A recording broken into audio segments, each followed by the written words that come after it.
I thought you were going to say people. It was kind of a collaboration. So here's the story. Goats were originally sort of brought to the Galapagos, probably by pirates and whalers. Back in the 1500s, you had tons of sailors making these long voyages across the Pacific. And Galapagos was, the major port on the whaling route, where you'd come and get fresh water, but you'd also come in and pick up tortoises, land tortoises. And, boats would take away several hundred of them often and turn them upside down, and they can last for up to a year and a half in the hold of a ship. Like lying there upside down? Yeah, lying there upside down. In order to make space for the tortoises, the whalers and pirates would often take goats that they'd brought with them and throw them onto the islands. That way, when they're on their way back and sick of eating tortoises, they could grab those goats.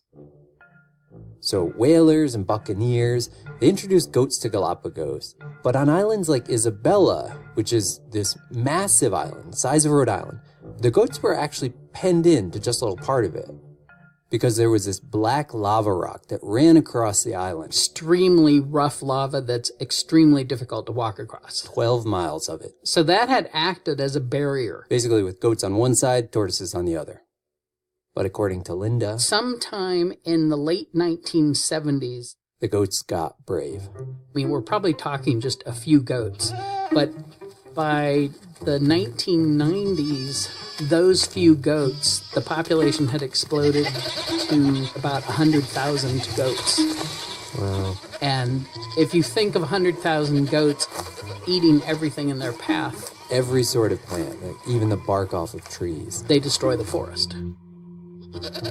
So now they had a dilemma. On the one hand, the tortoises needed help. On the other hand, you had all of these goats that didn't choose to be on the island. It wasn't their fault. And the goats that were out there were gorgeous.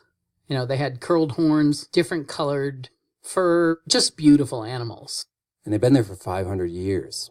Some people were concerned, with goats have their own sort of, if you will, right to be there. Those arguments came up frequently. To which Carl would respond, are we going to let tortoises go extinct? There's thousands of islands around the world that have goats on them. These tortoises are only found here. So where do your values lie?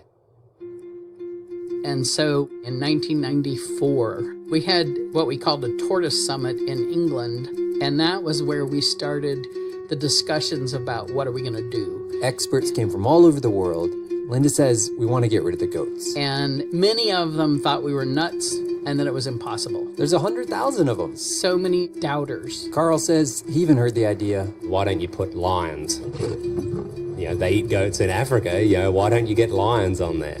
And those are, really interesting ideas. But at some point, they're going to get hungry and they're going to start eating all the other things that, you treasure, like the occasional tourist. In any case, after endless planning and meetings... It took 8 years, I think. They commence Project Isabella. So the helicopters we used, they're called MD-500s. Small helicopter, they're for 4 passengers and 1 pilot, single turbine, 5 blades. This is Fraser. Fraser Sutherland. I was the engineer, pilot and a sharpshooter, 2004 through to 2006. Almost every day during that time, Fraser would fly over Isabella Island. 2 guys with him. 2 shooters, either side of the helicopter. What you do is, so you come across and you're flying along and you might see 1 goat. Says you'd follow that goat as it ran away till it joined its friends. So you have to find all those other goats. Circle real low. You'd fly around them. Round them up. Try and get them in a single group. And then we start picking off the goats one by one by one. And there are actually videos online where you see these packs of goats running for their lives and then dropping to the ground. The last goat or 2 might sort of run into a area where it's impossible to reach. They'll actually go into caves, and what we'd do is we'd find a location as close as we could or right on top of the cave, drop out one of the 2 shooters that was in the helicopter, and he'd physically go into the cave, shoo the goats out, or shoot them on sight. And then you go on. And actually, in under a year through this aerial attack, they end up wiping out 90% of the goats on Isabella. But to give an example of the nature of this business... That's Josh Dunlin. He runs an NGO that was involved in Project Isabella. It's relatively easy to remove 90% of a goat population from an island. But as they become rare and rare, they're harder and harder to detect. The goats become, quote, educated. They learn that this sound means... So the goats start hiding. So they'll go into bushes, they won't move. They'll learn to stand under a tree, holding their breath. And so you end up flying around in an expensive helicopter, not finding any goats. Now, the way we deal with that is an interesting one. We use this technique called Judas goats.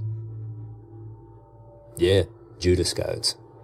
Initially, it was Carl's suggestion. Because goats are gregarious and like being in groups. They're herd animals, right? And so the technique that we would use was you would fire up your helicopter, you fly around, you'd find some goats. You Capture goats. capture them live. And then come back, Back to base camp. offload them. And you put a radio collar on them, and you throw them back on the island. And then you wait. Instinctively. That lone goat will go and find other goats. A week, 2 weeks go by. You fire up the helicopter. They get back over the island with this little device. It's a directional antenna. Start tracking the Judas goat till they spot it with some other goats. And then everyone gets shot except the Judas goat. They let it go, finds more friends. And then everyone gets shot except the Judas goat. And then they do it again. Everyone gets shot except the Judas goat. And you do that every 2 weeks for a year. Oh my God. And that is how they go from 90% goat free to 91 to 92 to 93 to 94. It's like having a pogrom on you over and over and over again. Jesus. It gets worse. Now, Judas goat is a good Judas goat until it gets pregnant. Because then it doesn't want to be social anymore. It goes off and has its kid and is very solitary, which is the last thing you want when you're trying to get goats off islands. So Carl kept mulling this problem. What would it take to basically make, the perfect Judas goat? The ideal Judas goat, if you will, is a goat that would search for and be searched for. And that would never get pregnant. So Carl Campbell figured out a technique where we could sterilize them in the field. They'd grab the goats, dart them, and then in a matter of minutes. Snip, snip. Did you do this? Yeah, well, I stood next to Carl and watched him do it. And Carl took it one step further, and he actually gave these females hormone implants. It basically put them into heat. For an extended duration. Normally a female goat would be in heat for maybe a couple days. These females would go For more than 180 days. And wherever they went, they would lure those male goats out of their caves so that, all in all, over the course of this 2-year program, We had hundreds of Judas goats out. and using those goats, they were able to go from 94% goat free to 96 to 97 to 98. And basically when you have only Judas goats meeting up with other Judas goats, Then you can say the goats have been eliminated. that you're done.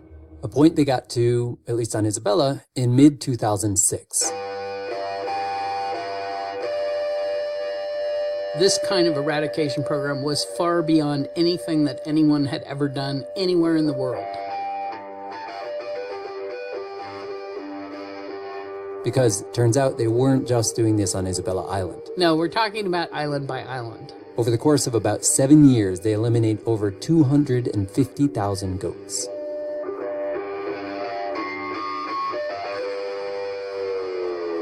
So you complete that with Isabella, and did it work?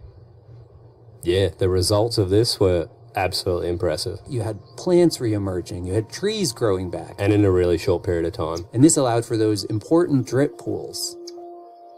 And tortoises, they basically got their home back. This is the real thing. Tortoises walking around. Es increíble. So they did it. They got all the goats. Not all the goats. What do you mean? Those Judas goats, they kept them around.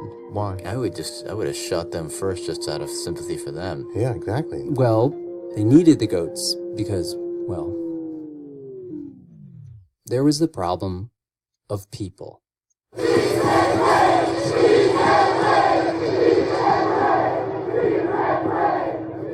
Because during the 90s, these demonstrations started to happen.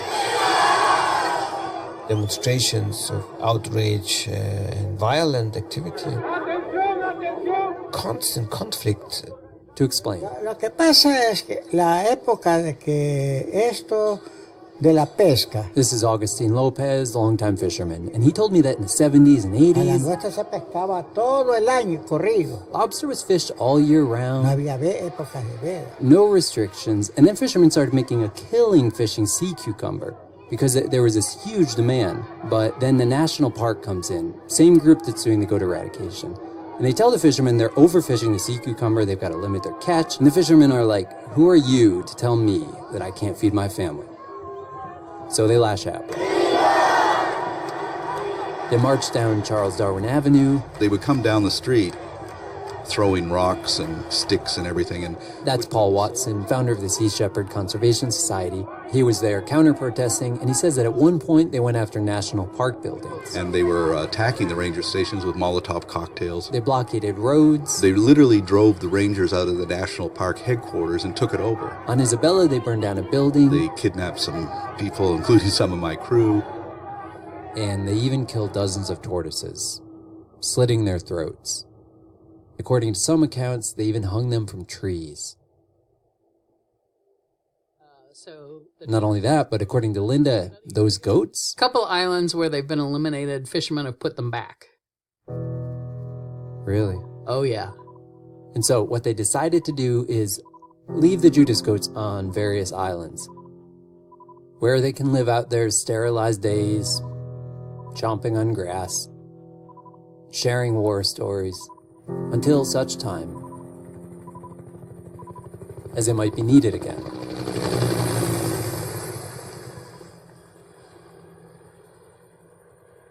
Is the war between the Greens and the fishermen and such, is that still hot and difficult? And are they still, killing tortoises? And They're not, the fishermen, they seem to have stopped, taking over national park and killing tortoises. do you know why?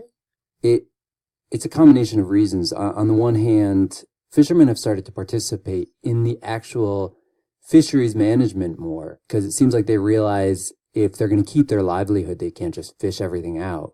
But then at the same time, the tourism economy has been taking off. And so all of these fishermen, they find that it's easier for them to actually survive by using their boats to take tourists around island to island. So they're all kind of converting over into the tourism economy. Huh. We're going to take a short break. This is Radio Lab. We'll be back with producer Tim Howard and this hour on Galapagos in just a moment.